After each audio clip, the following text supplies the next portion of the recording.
लक्ष्मी नृसिंह करावलंब स्तोत्रम्। श्रीमत्पयोनिधि निकेतन चक्रपाणे भोगीन्द्र भोगमणिरञ्जित पुण्यमूर्ते योगीश शाश्वत शरण्य भवाब्धिपोत लक्ष्मी नृसिंह मम देहि करावलम्बम्।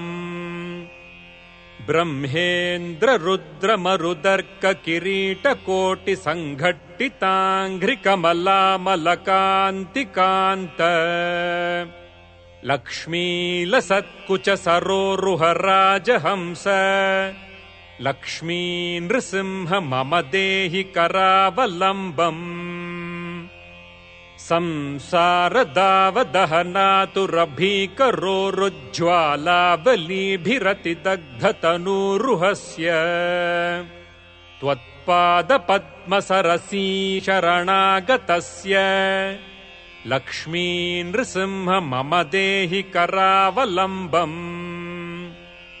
संसारजालपतितस्य जगन्निवास सर्वेन्द्रियार्थबडिशार्थझषोपमस्य प्रोत्खण्डितप्रचुरतालुकमस्तकस्य लक्ष्मी नृसिंह मम देहि करावलम्बम्।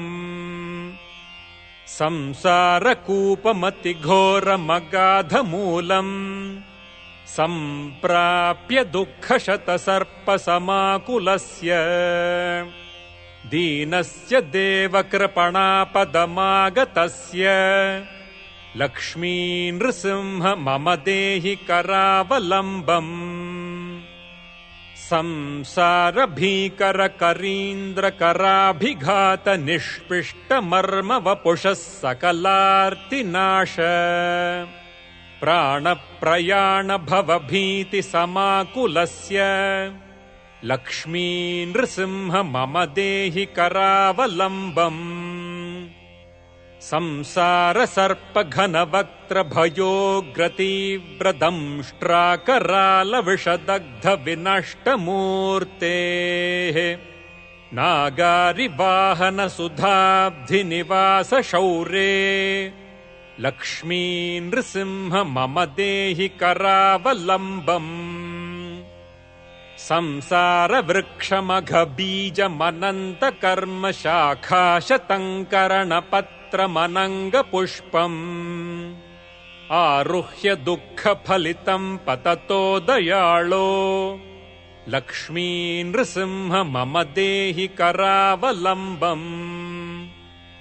संसारसागरविशालकरालकालनक्रग्रहग्रसननिग्रहविग्रहस्य व्यग्रस्य रागरसनोर्मिनिपीडितस्य लक्ष्मी नृसिंह मम देहि करावलम्बम्।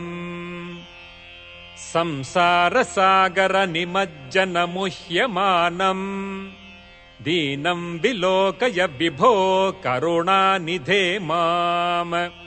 प्रह्लादखेदपरिहार परावतार लक्ष्मी नृसिंह मम देहि करावलम्बम्। संसारघोरगहने चरतो मुरारे मारोग्रभीकरमृगप्रवरार्दितस्य आर्तस्य मत्सरनिदाघनिपीडितस्य लक्ष्मी नृसिंह मम देहि करावलम्बम्। बद्ध्वा गळे यमभटा बहुतर्जयन्तः कर्षन्ति यत्र भवपाशशतैर्युतं माम्। एकाकिनं परवशञ्चकितं दयाळो लक्ष्मी नृसिंह मम देहि करावलम्बम्। लक्ष्मीपते कमलनाभ सुरेश विष्णो वैकुण्ठ कृष्ण मधुसूदन पुष्कराक्ष ब्रह्मण्य केशव जनार्दन वासुदेव लक्ष्मी नृसिंह मम देहि करावलम्बम्।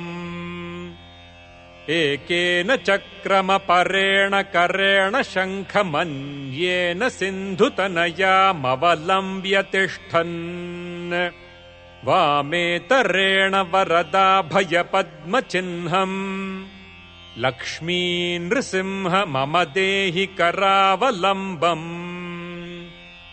अन्धस्य मे हृतविवेकमहाधनस्य चोरैः प्रभो बलिभिरिन्द्रियनामधेयैः मोहान्धकूपकुहरे विनिपातितस्य लक्ष्मी नृसिंह मम देहि करावलम्बम् प्रह्लाद नारद पराशर पुण्डरीक व्यासादि भागवत पुङ्गव हृन्निवास भक्तानुरक्त परिपालन पारिजात लक्ष्मी नृसिंह मम देहि करावलम्बम् लक्ष्मी नृसिंह चरणाब्ज मधुव्रतेन स्तोत्रं कृतं शुभकरं भुवि शङ्करेण ये तत्पठन्ति मनुजा हरिभक्तियुक्ताः ते यान्ति तत्पदसरोजमखण्डरूपम्।